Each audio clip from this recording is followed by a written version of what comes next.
नमस्कार। आज के विन एंटरप्रेन्योर के 9 पीएम के सेशन में आप सबका बहुत-बहुत स्वागत है। आज का सेशन जो है प्रोडक्ट का है और हम सभी जानते हैं कि फॉरएवर का बैकबोन जो है इसके प्रोडक्ट्स हैं। तो इस प्रोडक्ट्स के ऊपर में ही बहुत बेहतरीन सेशन होने वाला है जिसका नॉलेज को मिलने वाला है और इस नॉलेज के माध्यम से आप अपने बिज़नेस को और अपडेट कर सकते हैं और आगे बढ़ा सकते हैं।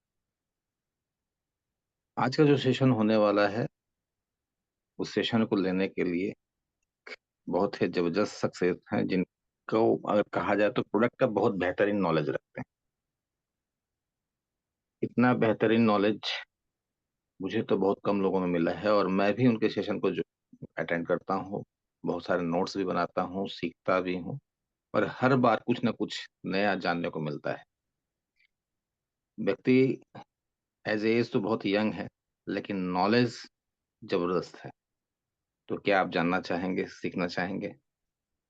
तो चलिए विलंब ना करते हुए हम लोग उनका वेलकम करेंगे। मैं उनके बारे में बताना चाहूँगा कि फॉरएवर लिविंग के इस प्लेटफ़ॉर्म पे वो मैनेजर हैं और बहुत बेहतरीन एक टीम को वो डील हैंडल कर रहे हैं, लीड कर रहे हैं और अगर कहा जाए तो प्रोडक्ट्स का इतना बेहतरीन नॉलेज बहुत रेयर कुछ लोगों में है। तो ऐसे ही ज़बरदस्त शख्सियत जिनके पास में बहुत सारा नॉलेज है, बहुत सारा एक्सपीरियंस है, चलिए उनको सुनते हैं और आगे बढ़ते हैं। Please welcome sir Pritam Pritam Raut sir. Thank you sir, thank you. और आज के मीटिंग में उपस्थित हमारे सभी जो ग्रेट मेंटर्स हैं उनका मैं हार्दिक अभिनंदन करता हूं। और मीटिंग में उपस्थित हमारे सभी नए साथी और आज की मीटिंग में उपस्थित सभी हमारे अ, जितने भी आज के अ, इस मीटिंग को जो लोग अटेंड कर रहे हैं उन सब का एक बार में फिर से स्वागत करता हूं मैं। और क्योंकि प्रोडक्ट का सेशन है, थोड़ा सा प्रोडक्ट के बारे में हम चर्चा करते हैं इसमें। पिछली बार हमने जो सेशन हमने लास्ट सेशन में देखा था, हमने आर्किटेक्ट सी को लेकर के उसी कड़ी में कुछ पॉइंट्स हैं जो वहाँ पर पिछली बार रह गए थे। तो मैंने कहा था कि उसको जो है आज के इस सेशन में हम कवर करेंगे। तो उन्हीं सब चीज़ों को आज हम कवर करते हुए कुछ और जो बारीकियां हैं उस सब चीज़ की, उस प्रोडक्ट की जो खासियत है उसके बारे में थोड़ा सा हम विस्तार से हम आज हम डिटेल से देखेंगे। आज की मीटिंग में कुछ आपको एक दो पॉइंट अलग हटके भी मिलने वाले हैं। जैसे जैसे वो स्लाइड आगे चलती रहेगी उन सब चीज़ों के बारे में हमको पता चलता रहेगा। तो देर ना करते हुए हम अपने सेशन को शुरुआत करते हैं। अच्छा, बेसिकली क्या है ना, कुछ पॉइंट हमने देख लिए थे आर्किटेक्चर के बारे में। मोटी मोटी बातें जानना जरूरी है जो हमारे नए साथी हैं उनके लिए भी। जब ओमेगा 3 की बात आती है तो ओमेगा 3 में सिर्फ ओमेगा 3 ही पर्याप्त नहीं है, कुछ बेसिक पॉइंट भी हमें वहां पर देखने पड़ते हैं। क्वालिटी क्या है और हमारे शरीर के लिए, हमारी सेल्स के लिए सबसे सुटेबल चीज कौन सी है। क्योंकि मार्केट ना भरा पड़ा है ओमेगा 3 के नाम पे, और लोग क्या करते हैं, यूज करते हैं ओमेगा 3 की क्वालिटी को लेकर के, यूज तो करते हैं लेकिन पूरा बेनिफिट क्यों नहीं मिल पाते हैं? क्योंकि जिस रूप का उनको मिलना चाहिए, जिसको शरीर तुरंत एब्जॉर्ब करता है, वो क्वालिटी वो कहीं ना कहीं उसमें कहीं ना कहीं मात खा जाती है। चीज अच्छी छाट रहे हैं लेकिन क्वालिटी नहीं मिल पा रही है ना। तो मेन चीज क्या देखना है उसमें कि हम, हमारा शरीर जिस रूप का लेता है ना, वो है ईपीए और डीएचए के रूप का। इसी रूप का जो ओमेगा 3 है, आपका शरीर उसको एब्जॉर्ब करता है। अभी बात क्या है, ऐसा क्यों है कि ईपीए डीएचए ही हमारे शरीर के लिए सबसे ज्यादा बेस्ट है?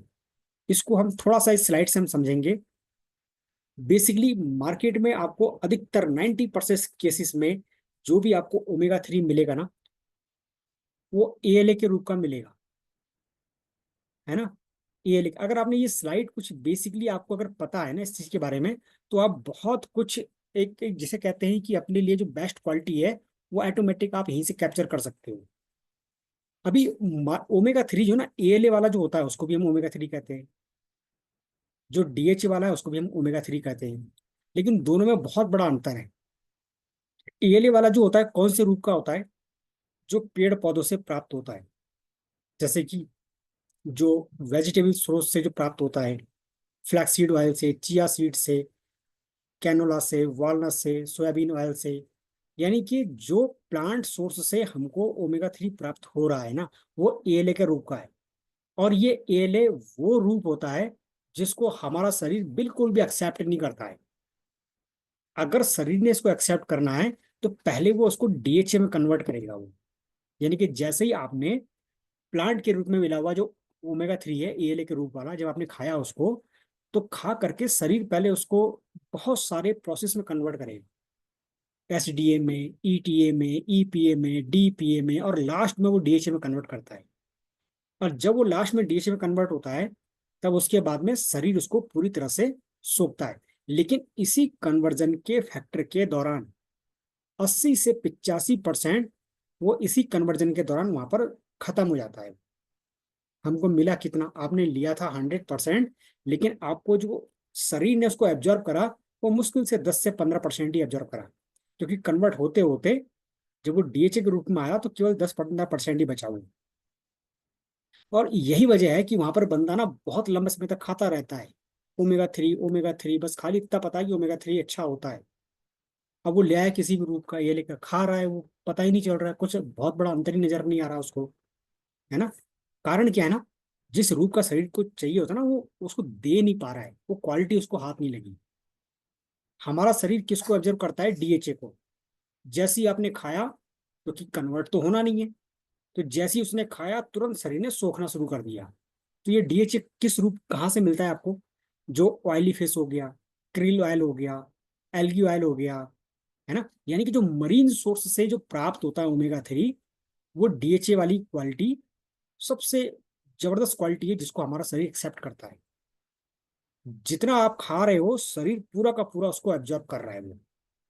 तो इसीलिए सबसे पहले ये देखना जरूरी है कि आप जो ओमेगा 3 खा रहे हो, वो क्वालिटी कौन सी है, किस रूप का आप अपने शरीर को दे पा रहे हो, है ना।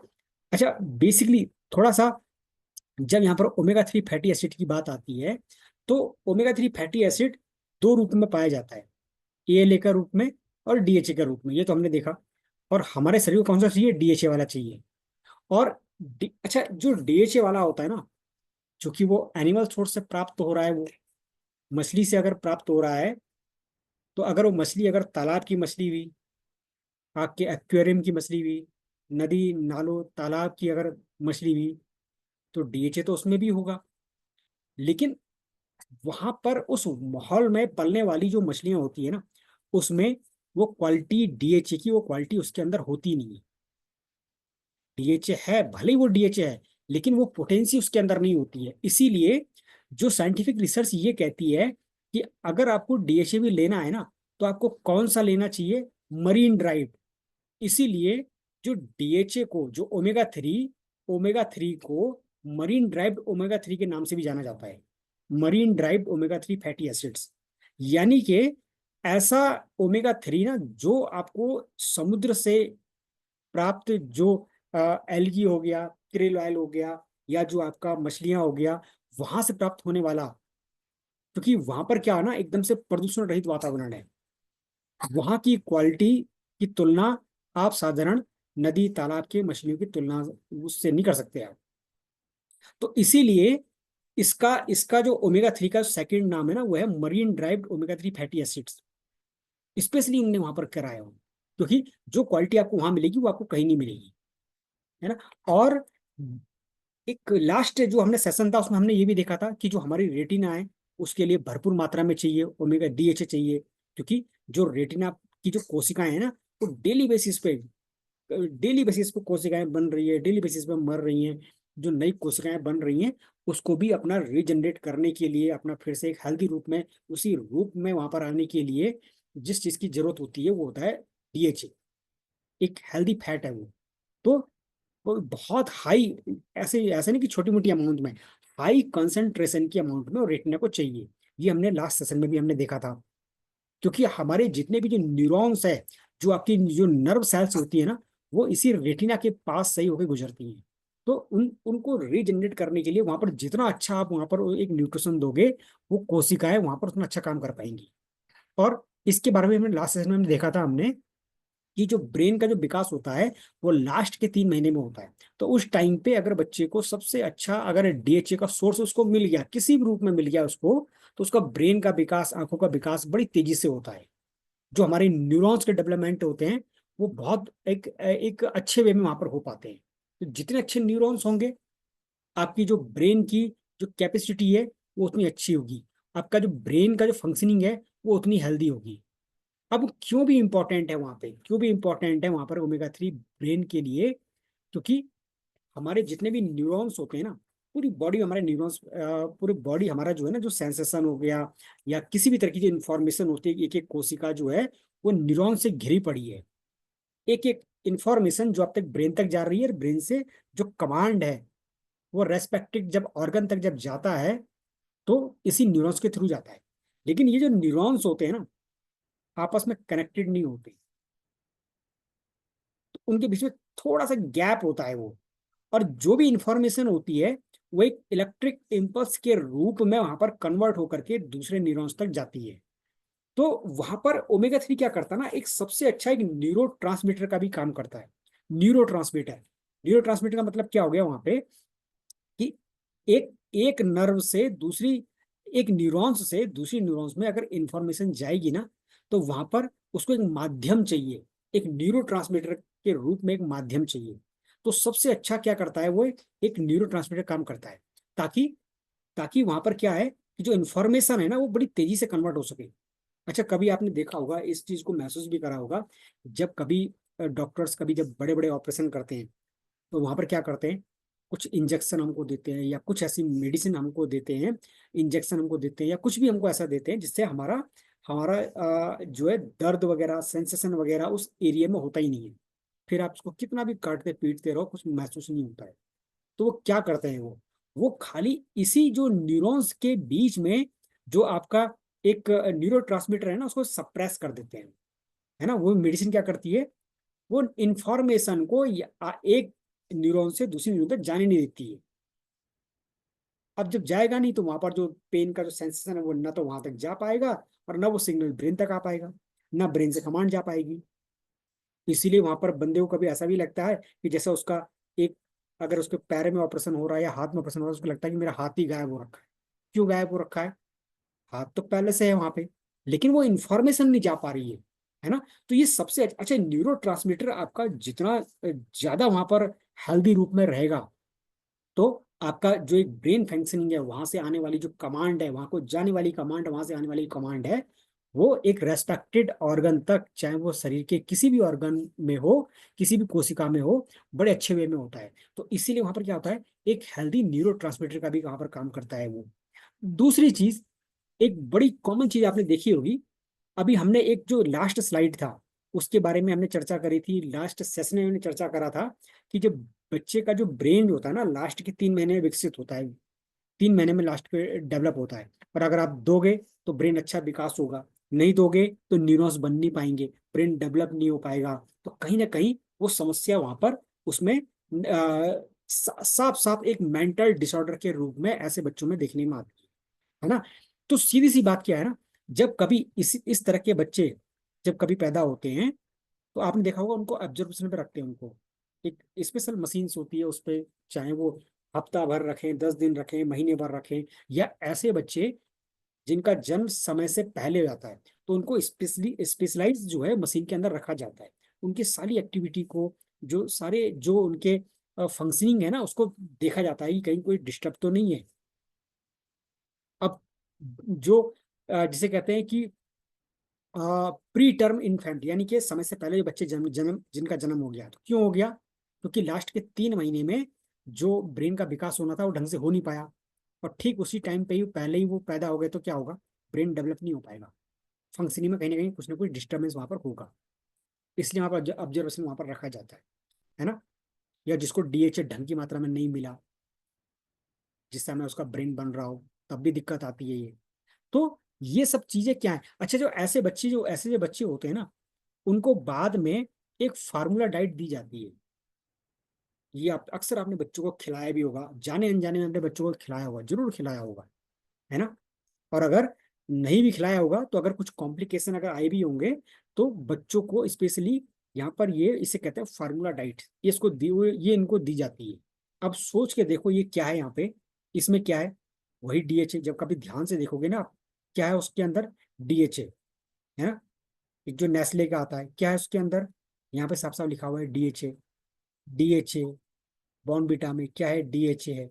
लेकिन ये किस रूप का है, देखो वहां पर ना जो जो कंपनियां अपने आप को ना मार्केट में लगातार बनाए रखी हुई हैं, उनको भी पता है कि आपके ब्रेन को क्या चाहिए, एक बच्चे को फार्मूला डाइट के रूप में क्या चाहिए, अगर वो ढंग का डेवलप नहीं हो पाया है तो, है ना। लेकिन हमको ही पता नहीं है कि हमें हमारी ब्रेन को क्या चाहिए, हमारी एक्चुअल डाइट क्या है। और जो लोग सस्ते के रूप में एएलए उठा के ले आते हैं, तो अगर वो एएलए वाला ही काम का होता, तो ये कंपनियां भी डाल रही होती एएलए। और डीएचए हमारे ब्रेन की खुराक है। आप जब उसको दोगे ना, तभी जाकर डेवलप हो जाएगा, तभी न्यूरॉन्स डेवलप हो पाएंगे, तभी उसके जो रिफ्लेक्सेस हैं वो ढंग की मात्रा में वहां पर डेवलप हो पाएंगे। लेकिन इनके अंदर भी अगर डीएचए पड़ रहा है ना, तो किस रूप का होगा, वो क्वालिटी आप समझ सकते हो। और हमारे ब्रेन को कैसी भाई क्वालिटी, रुका हुआ आपका। हमारी हमारे ब्रेन को चाहिए, हमारे ब्रेन को चाहिए सीधे सीधे एक ऐसा ओमेगा 3 जो मरीन सोर्स से प्राप्त हो रखा हो, है ना। तो वो चीजें अपने आप में बड़े मायने रखती हैं कि आप जो देख रहे हो ना, आप जो चीज ले रहे हो, किस क्वालिटी का ले रहे हो। अभी बेसिकली यहाँ पर एक चीज और भी है, हमारी जो एक नेचुरल डाइट थी ना, वो क्या थी, एक ओमेगा 3 फैटी एसिड्स उस डाइट में सबसे ज्यादा मात्रा में हमको मिलता था। ओमेगा 6 भी हमको चाहिए, लेकिन कम मात्रा में चाहिए। लेकिन जो आज का जो सिनेरियो है ना, उसमें हमें ओमेगा 3 बहुत कम मिल रहा है, और ओमेगा 6 सबसे ज्यादा मिल रहा है। और यही केसेस है कि हमारे पूरे बॉडी में अलग अलग ऑर्गन पे अलग अलग तरह के जो हेल्थ कॉम्प्लिकेशंस है ना, वो राइज होते हुए आपको नजर आते हैं। अब वो ऐसा क्यों है वहां पे, वो स्लाइड जो है, हम जैसे जैसे बढ़ते रहेंगे चीजें समझ में आती रहेंगी। अच्छा, सबसे बेसिक बात क्या है ना, कि हमारे पास में ये एक तरह की दवाइयां भी नहीं है, ये एक न्यूट्रिशन सप्लीमेंट है, और हम किसी का इलाज भी नहीं करते हैं। लेकिन जो बहुत सारी रिपोर्ट ये कहती है ना, सीएचडी ट्रीटमेंट यानी कि क्रोनिक हार्ट डिसीज, जब कभी हार्ट से संबंधित, क्रोनिक डिसीज से संबंधित जब कभी ट्रीटमेंट की बात आती है, तो वहां पर रिसर्च ये कहती है, वहां पर रिपोर्ट्स ये कहती हैं कि इस तरह के जो कोरोनरी हार्ट डिसीज वाले पेशेंट्स को वहां पर ओमेगा 3 फैटी एसिड्स की डाइट सजेस्ट की जाती है, कि अगर ये आपके सप्लीमेंट के तौर पे आपकी डाइट में रहेगा, तो आप अपने हार्ट को हेल्दी वहां पर रख सकते हो। और इस चीज को प्रूव करते हुए अमेरिकन हार्ट एसोसिएशन ने जो डीएचए है ना, उसको रिकमेंड किया है कि अगर आप एक नियमित रूप से डीएचए को अपनी डाइट में शामिल करते हो, तो आप बहुत सारे तरह के हार्ट से संबंधित जो डिसीज है उससे आप बच सकते हो, है ना। बेसिकली देखो एक चीज और भी है। अब ये क्यों कहा है कि हमारा जो ये किसी भी तरह का जो ये ओमेगा 3 होता है, ये जो आर्किटिक सी के रूप में हम जो ले रहे हैं ना, ये सिर्फ आपके किसी खास ऑर्गन पे काम नहीं कर रहा है, बल्कि आपके पूरे सिस्टम पे काम कर रहा है, पूरी एक एक कोशिका पे काम कर रहा है। ऐसा क्यों क्यों इसमें कहा गया है, क्योंकि हम जो है ना, अरबों खरबों कोशिकाओं के बने हुए हैं, सेल्स के हम बंडल हैं। अब ये बात अलग है कि कुछ सेल्स जो हैं हमारी बॉडी की जरूरत के हिसाब से कुछ हार्ड होती हैं, कुछ सॉफ्ट होती हैं, है ना। तो वो सब उसके अपने अपने एक, जिसे कहते हैं कि फंक्शनिंग है, उस फंक्शनिंग के दौरान उनका जो एक फार्मूलेशन है, वो अलग तरीके का है। लेकिन अगर एक चीज देखा जाए ना, हम टोटली सेल्स के बंडल हैं, और सेल्स की जो एक सबसे अपर लेयर होती है, वो एक हेल्दी फैट की लेयर होती है, एक महीन से झिल्ली, जिसके अंदर को सेल्स के जितने भी जितने भी जो एक, जैसे कहते हैं कि माइटोकॉन्ड्रिया उसके अंदर हो गया, और बहुत सारी चीजें जो है उसके अंदर रहती हैं, सेल्स के अंदर रहती हैं। तो उन सब चीजों को प्रोटेक्ट करने के लिए ऊपर एक बारीक सी जो लेयर होती है वो होती है ओमेगा 3 फैटी एसिड्स की, एक हेल्दी फैट की लेयर होती है वो। और अगर ये कमजोर होगी तो उस सेल्स ज्यादा लंबे समय तक सर्वाइव नहीं कर पाएगी। जब सेल सर्वाइव नहीं कर पाएगी तो वहां पर ऑर्गन सर्वाइव नहीं कर पाएगा, है ना। तो उसको हेल्दी रखने के लिए सबसे अच्छी मात्रा में हमको एक गुड फैट की जरूरत होती है। और इसीलिए वहां पर ये कहा गया है कि अगर एक आदमी डेली बेसिस पे नियमित रूप से अगर ओमेगा 3 डाइट में शामिल करता है तो वो अपनी जो लाइफ स्पान है ना उसको बढ़ा सकता है। यानी कि आपके जो एक जीवन की जो अवधि अवधि है ना, एक ड्यूरेशन है लाइफ की, आप उसको वहां पर बढ़ा सकते हो। क्योंकि आपकी सेल्स जितनी हेल्दी रहेंगी, आपका ऑर्गन, आपका सिस्टम, आपका शरीर उतना ही ज्यादा हेल्दी वहां पर रहेगा। और इसके इस पे जो रिसर्च जो की थी डॉक्टर जॉन डेबर्ग ने, उनको father and discoverer of omega 3 कहा जाता है। लगभग लगभग 350 से ज्यादा इनके पब्लिकेशन इस ओमेगा 3 के ऊपर हैं इनके। और इन्होंने जो एस्किमो, एस्किमो का मतलब जो जहाँ पर एकदम से बर्फीले मकान बना के जो एस्किमो लोग जो रहते हैं वहां पे, उनके ऊपर इनने बहुत सारे रिसर्च करे हैं। और वो रिसर्च उनने ये पता लगाया था कि जो एस्किमो की डाइट है ना वो एक हेल्दी फैट की डाइट है, वहां पर सबसे ज्यादा मात्रा में वो लोग खाते थे। और यही वजह है कि उनके अंदर, उनके शरीर के अंदर जो इन्फ्लामेटरी डिसीज है, इन्फ्लामेटरी का मतलब जो एक अंदरूनी सूजन है, वो वहां पर बिल्कुल भी जीरो पाई गई। उनके अंदर किसी भी तरह की अंदरूनी सूजन वाली चीजें वहां पर होती नहीं है, इस तरह की डिसीज उनमें होती नहीं है। दूसरा, उनका जो एक हार्ट से संबंधित जो इशू होते हैं ना, हार्ट डिसीज संबंधी इशू होते हैं, वो बिल्कुल भी वहां पर एकदम नेग्लेक्ट है उसमें। क्योंकि उनकी डाइट में सबसे ज्यादा क्या मात्रा में उसमें ईपीए और डीएचए वाली मात्रा उनमें सबसे ज्यादा हाई है। अच्छा, एक चीज और भी है, इन्फ्लामेटरी डिसीज क्या हो गया, आपके शरीर में जब कभी कोई डिसीज पैदा होना शुरू हो जाती है ना, तो धीरे धीरे करके वहां पर हल्की सी स्वेलिंग आनी शुरू हो जाती है बॉडी के अंदर, ऑर्गन के अंदर। और धीरे धीरे करके वो एक क्रोनिक डिसीज के रूप में कन्वर्ट होता चला जाता है। तो अभी वहां पर आपके बहुत से लोग, इसलिए आपने देखा होगा कि जब वो लोग ओमेगा 3 खाना शुरू कर देते हैं, आरटीसी खाना शुरू कर देते हैं, तो बहुत सारे लोगों को ऐसा एहसास होता है कि जैसा उनका मोटापा घट रहा है। एक्चुअली उनका पास मोटापा था नहीं, वो उनके शरीर में इंटरनल स्वेलिंग थी जो उनको एक मोटापे के रूप में नजर आ रही थी। तो जब आप ओमेगा 3 खाते हो तो क्या करता है, वो इंटरनल स्वेलिंग को वहां पर रिड्यूस करना शुरू कर देता है। तो बहुत से लोगों को ऐसा ही महसूस होता है कि ओमेगा 3 खाने से हमारा वजन घट रहा है ना। जबकि उनका वजन नहीं था, वो क्या था, वो इंटरनल स्वेलिंग थी। और अगर उस पे अगर आप अभी भी ध्यान नहीं देते या अभी भी कुछ अच्छा नहीं देते ना, तो धीरे धीरे करके वही स्वेलिंग कहीं ना कहीं किसी क्रोनिक डिसीज में कन्वर्ट होने को तैयार बैठी थी। तो इसीलिए जब हम अब इसको लेना शुरू कर देते हैं ना, भले ही आपको आज लग रहा हो कि हम एकदम हेल्दी हैं, लेकिन आपको अपने इंटरनल ऑर्गन के बारे में अभी नहीं पता है कि वहां पर किस रूप में वो एक स्वेलिंग वहां पर डेवलप हो चुकी है, या क्या चीज वहां पर एक यहाँ बेस प्लेटफॉर्म बन चुका है किसी क्रोनिक डिसीज का। इसलिए वहां पर लेना जरूरी है डेली बेसिस पे।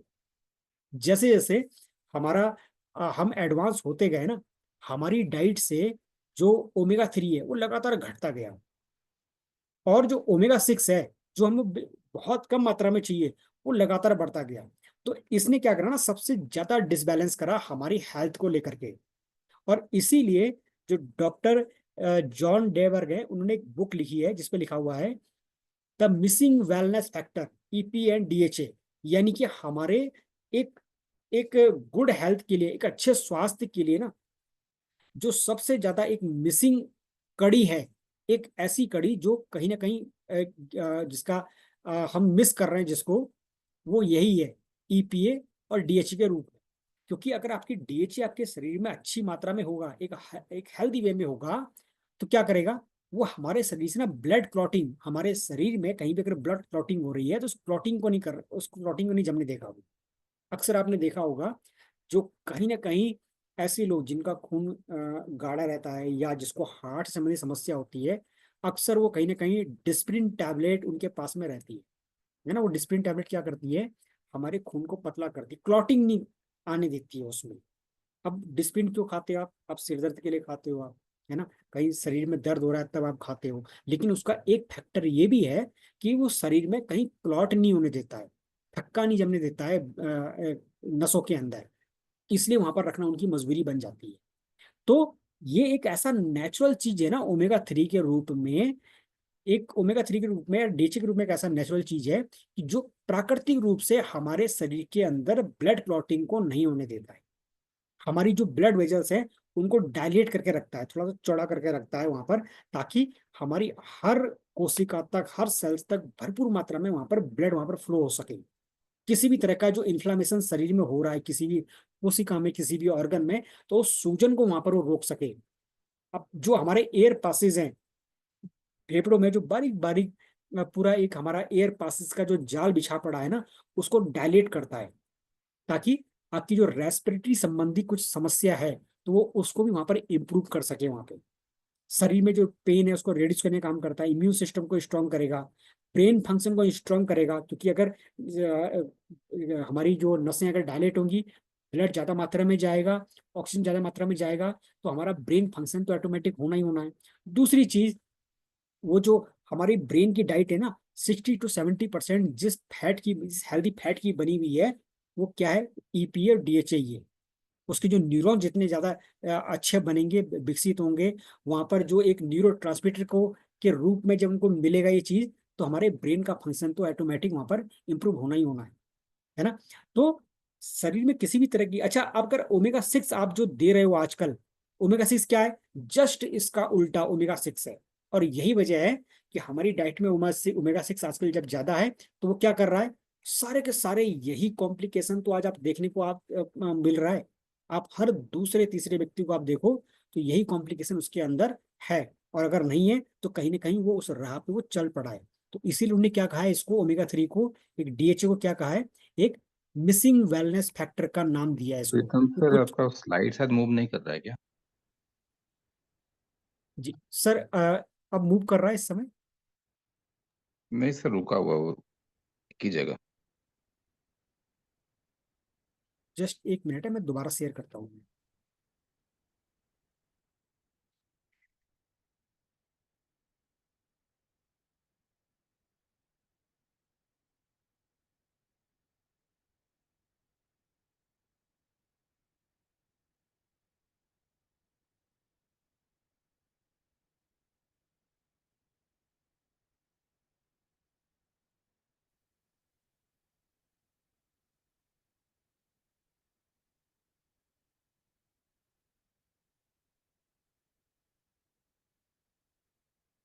जी अब इस समय स्लाइड शेयर हो रही है मेरी।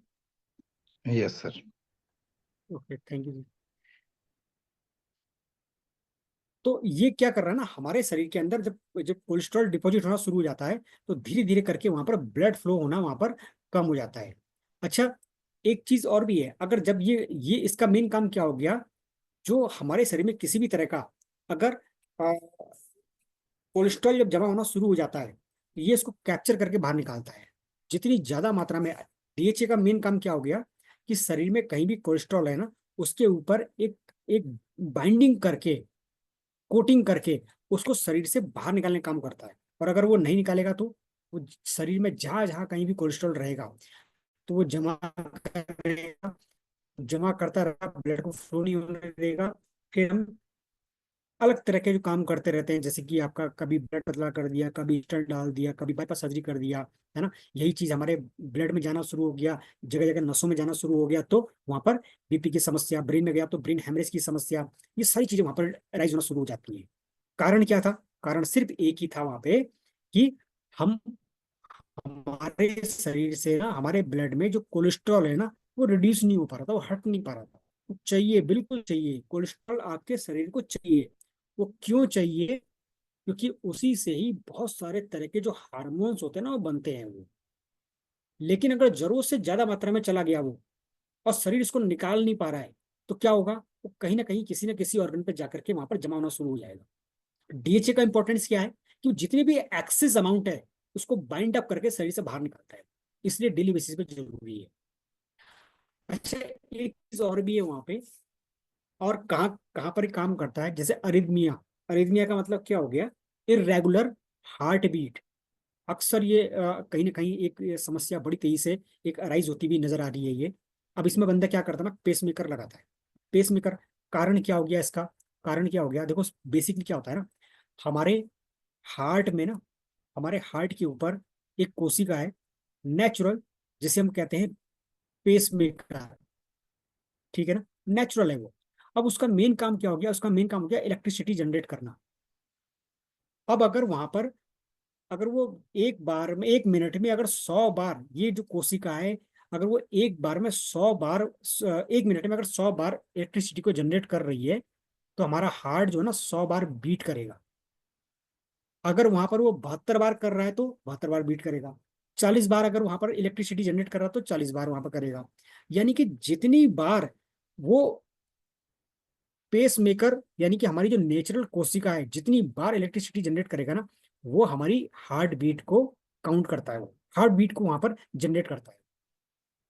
अभी क्या हो गया, अगर वो कोशिका काम नहीं कर पा रही तो क्या होगा, इम्पल्स जनरेट ही नहीं हो पा रही है। जब इम्पल्स जनरेट नहीं हो पा रही है तो हमारा हार्ट कभी एक एक मिनट में कभी ज्यादा धड़क रहा है, अगले मिनट में फिर कम धड़क रहा है, फिर एक झटके में ज्यादा हो गया, फिर कम हो गया। जिसका रिदम है ना, एक नॉर्मल आदमी का हार्ट बीट एक मिनट कितनी बार लगता है, अधिक से अधिक 72 मिनट के आस 72 बीट्स पर मिनट के हिसाब से धड़कता है वो। प्लस माइनस कुछ अप डाउन हो सकता है उसमें।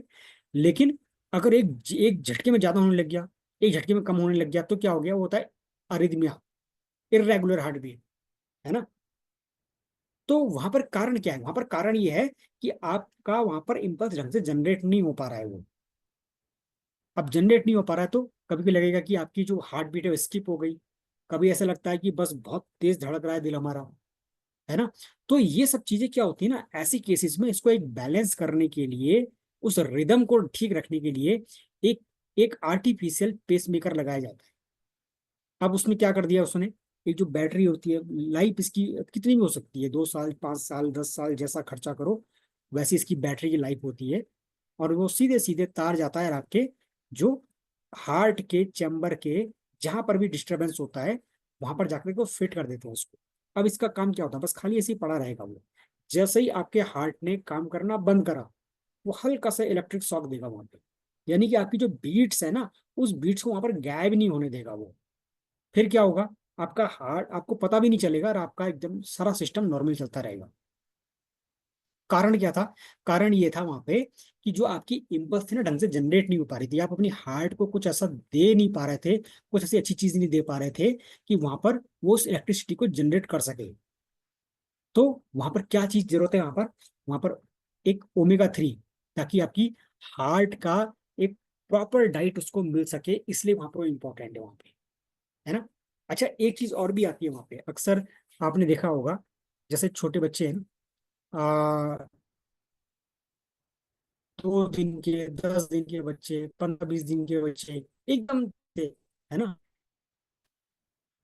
1 महीने के जो बच्चे होते हैं, आपने 2 महीने के बच्चों में भी देखा होगा, अक्सर एक बात सुनने में आती है वहां पे कि बच्चे के दिल में छेद है।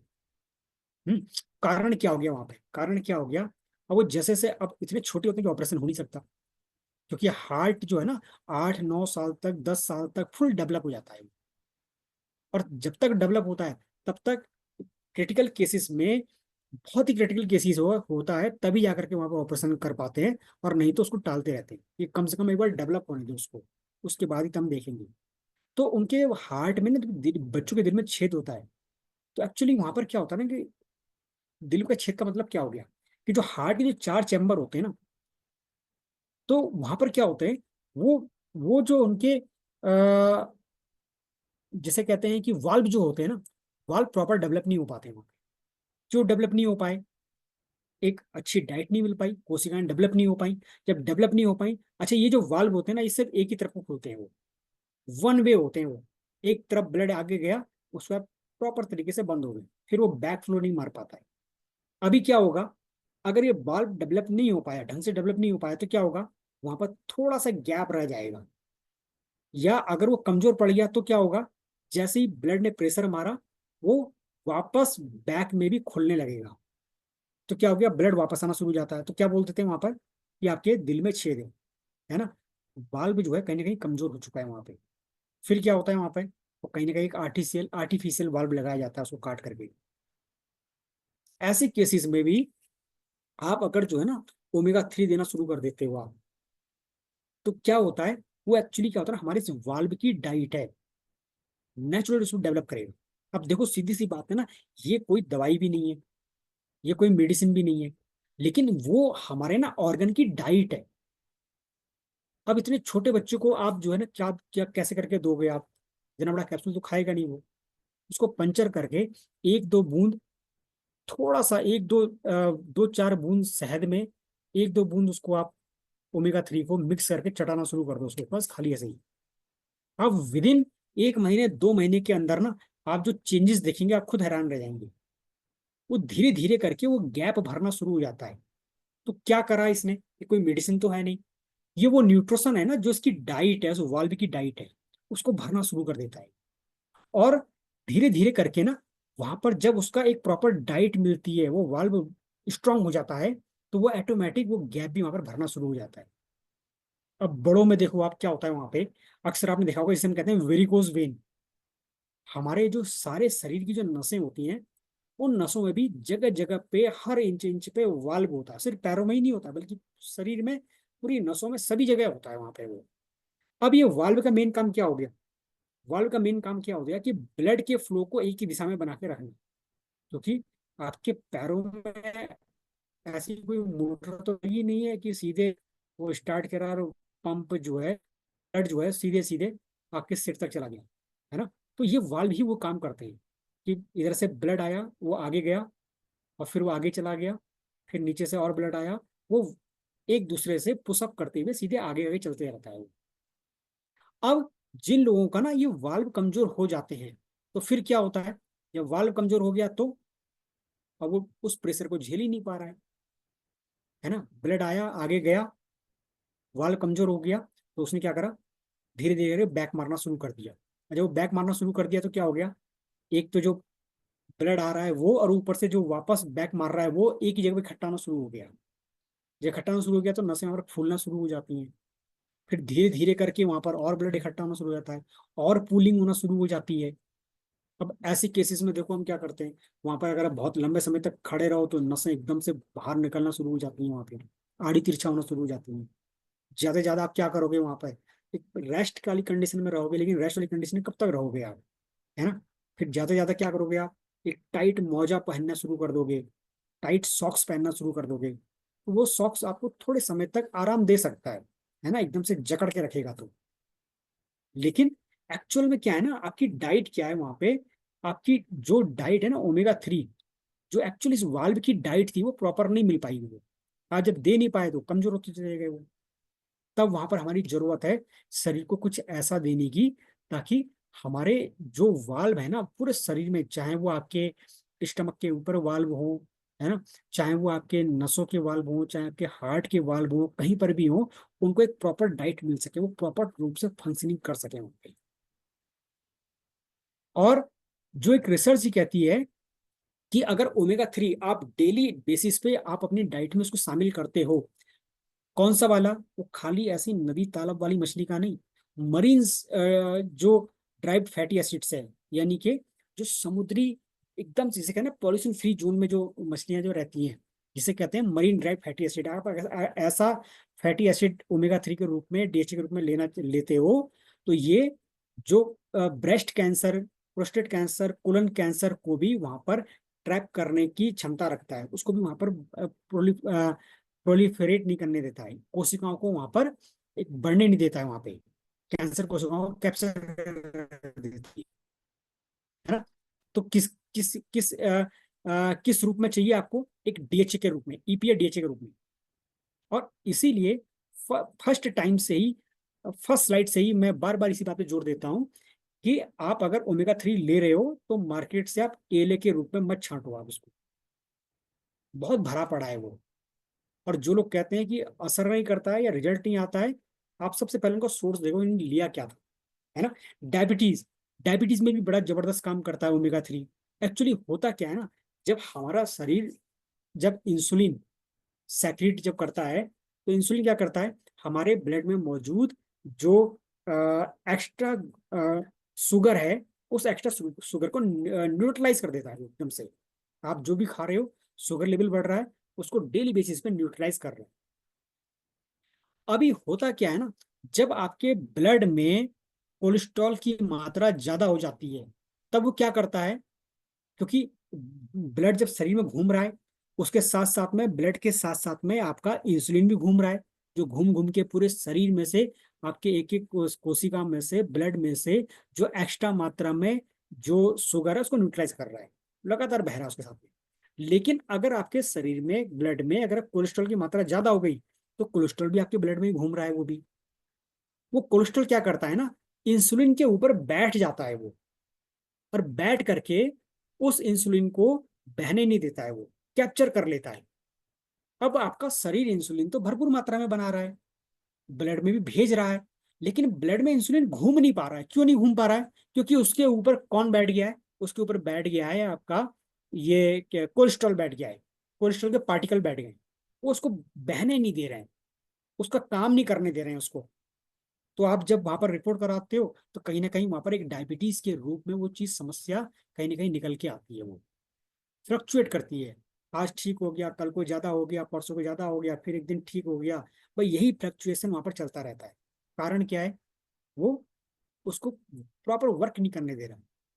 अब ये ओमेगा 3 का काम क्या होता है? ओमेगा 3 का काम होता है कि हमारे शरीर में, ब्लड में मौजूद जो कोलेस्ट्रॉल है, उसको उसको लोअर करके रखना, उसको कैप्चर करके बाहर निकालना। जैसे ही वहां पर ओमेगा 3 ने कोलेस्ट्रॉल को बाहर निकाला, तो उसको एक फ्री फ्लो वातावरण मिल गया इंसुलिन को ब्लड में घूमने का, वो अपना काम प्रॉपर कर पा रहा है। तो वहां पर इसीलिए जो ओमेगा 3 फैटी एसिड्स है ना, वो डायबिटीज के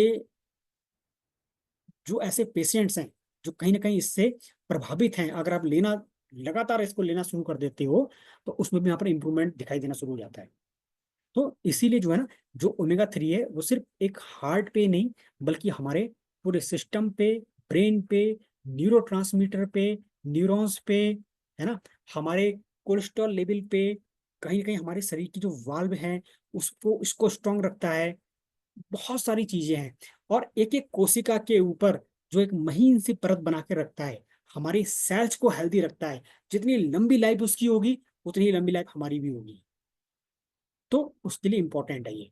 तो एक तरह अगर देखा जाए ना, तो हमारे ओवरऑल हेल्थ के लिए सबसे सुपर चीज है ये, जो हमें नियमित रूप से कहीं ना कहीं अपनी डाइट में एक इसको शामिल करना ही चाहिए। और डेली बेसिस पे आ, हमको इसको लगातार लेते रहना चाहिए।